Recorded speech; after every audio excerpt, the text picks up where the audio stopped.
everyone, and welcome to the next in our series of daily origami for YouTube. Today we're going to continue our theme of looking at some traditional items of origami, and we're going to make a dragonfly today, which is a really pretty kind of creation that you can make. Now, this particular origami does need scissors. We are going to be using just square origami paper, but you will want to make sure you know you need scissors. So I know a lot of people hate that, but this is a traditional origami, and it tells you right there, traditional origami even allowed for cutting of paper. But I know there's pure branches of origami out there now that think scissors is the devil, but historically it's not. So we're going to be using paper that's 15 by 15 centimeters, and I'll let you guys know the dimensions of our little dragonfly when we're finished. This is a nice three-dimensional little dragonfly, so you can make like a little mobile and stuff if you want to. But you do need scissors so that you can have 4 wings instead of 2. Now, if you're cool with just having 2, you don't need to use the scissors. So you could look at it that way. So I'm going to start off here with my paper. And we want to start off with a bird base. So first we'll start off by going to a square base to get there. With the color side facing down, we'll fold our paper in half. And then fold in half the other way as well. After that, with the color side facing up, fold in half diagonally both ways.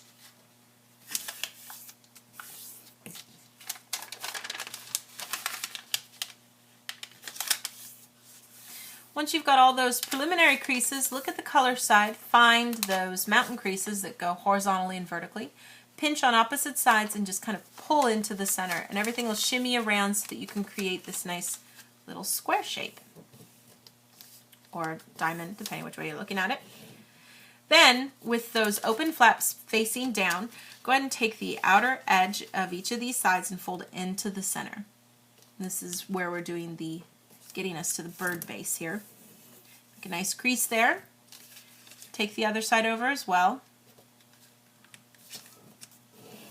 Once you've got both of those sides folded over, go ahead and take the top and just fold right snug against those edges to create a nice crease right across the top to make a little triangular space there at the top. Open everything up. Take the first layer of paper and pull it right up to that crease we just made. And then we're just going to pull everything over to open up to a really big diamond shape.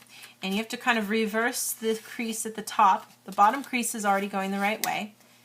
Make sure everything gets popped out right so that it can lay nice and smooth and make a nice big diamond shape there in the middle. Flip it over, do the same thing on the other side too.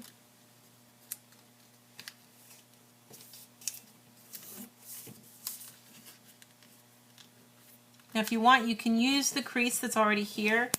It's reversed, or you can go ahead and fold down again too. It's kind of up to you what you prefer to do there.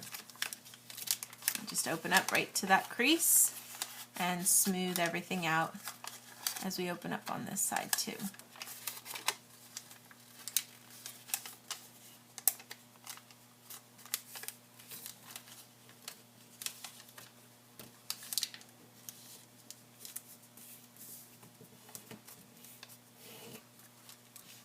Lay everything nice and flat. So that's the bird base. And what we're going to do now is I'm just going to take either the front or back, it doesn't matter. I'm going to take this front flap and fold it down.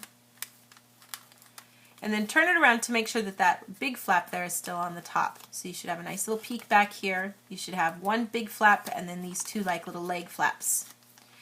Now I'm going to take the part that we see that's kind of like a little leg here, and we're going to create a crease by folding that inner edge right up to the center that you see here. So I'll get that crease going first. And then I'm going to reverse it inside here.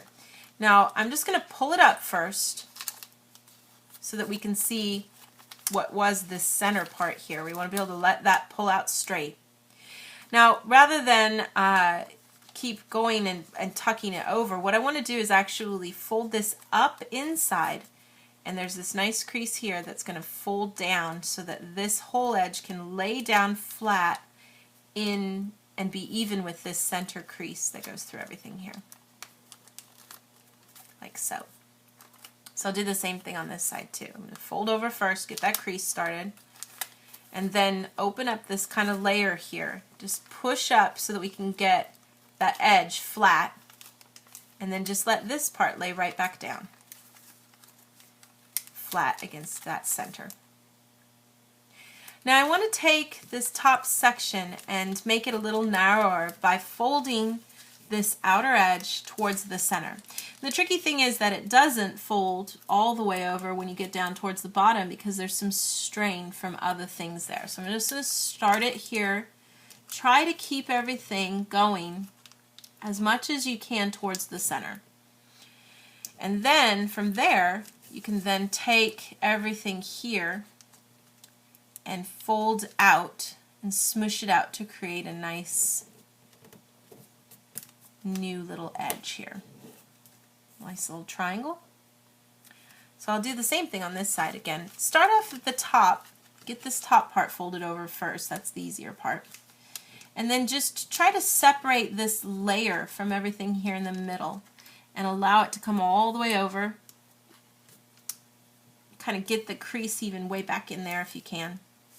That'll help then so that when you push everything over to the side, you can extend things out and smoosh it out. Now go ahead and flip it over, and we're going to do a kind of similar fold down on the bottom as well. I'm going to take what you see here and fold it towards the center. And go ahead and take everything with you when you do this. Just start down there at the bottom and try to make a nice little crease. Fold it all the way up. So you're not just folding that first layer, folding both layers. And you got this whole section here. We're just going to bring it to a nice peak in the center first, and from there smooth it out to create a triangle. We'll do the same thing on this side too. Take all of this, not just this top layer, take all of it over.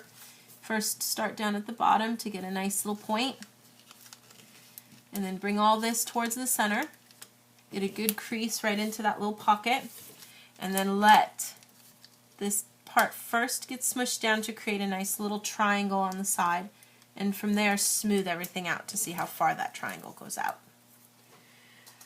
Now that you've got something that looks like this, what I want to do is fold it in half this way, creating a mountain crease. And you might need to kind of work stuff along as you do it because you've got a lot of paper and such going along as we do this. Try to smooth it out as to a nice point as you can. Do this side over here too. Something like this.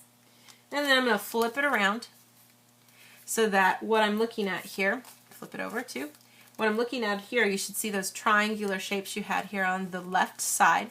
This is where we're going to form the head.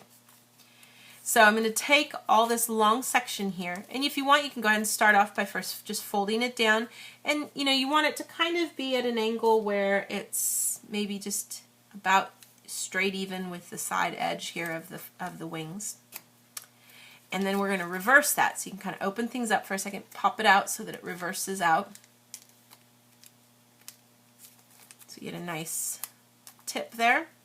So I'm going to take this whole long section and just fold it up in sections to try to create a head. So if I just fold a little bit of it up and then fold a little bit more of it up, and just keep kind of working your way up as you fold in sections. And this is where you can kind of determine the size of the head a little bit depending on where you started with all this, but just keep going until you get all the way here to the top. And then when you bend it, you should be able to get a little bit, and actually we want it to go one more here at the very top. And when it folds back down again in half, you should be able to get a nice little head area there that can put a little pressure on it so that it gets bent out. You get kind of what looks like two little eyes there. Now I'm going to take, and this is the part where you can use some scissors if you want to. If not, then you don't want to do that here. But I'm going to cut right across this crease that runs through the middle part of this wing area here. And this is how I can create that effect of having 4 wings for the dragonfly. Do the same thing on this side too.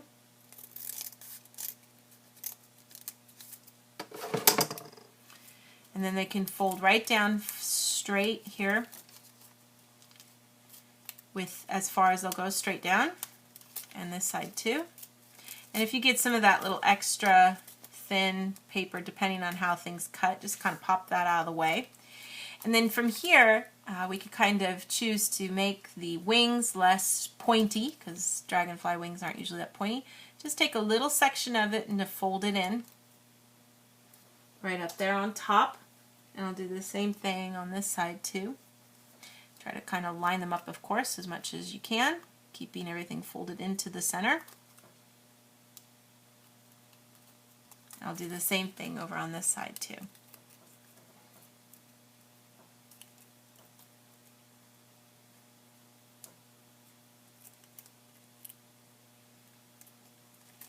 And that should give you your finished dragonfly. So you get your little cool little dragonfly there with his head and his cool little wings. Like I said, if you wanted to, you could not cut the wings if you prefer, but that's the finished dragonfly. Let me go ahead and tell you guys the dimensions here. He's about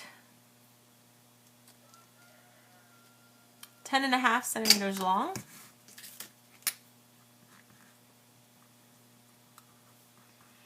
And wingspan is about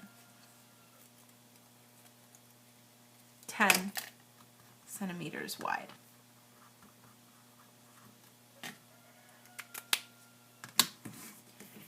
And that should give you then your completed little dragonfly, which is our finished project for today. Thank you so much for watching, and we'll see you next time.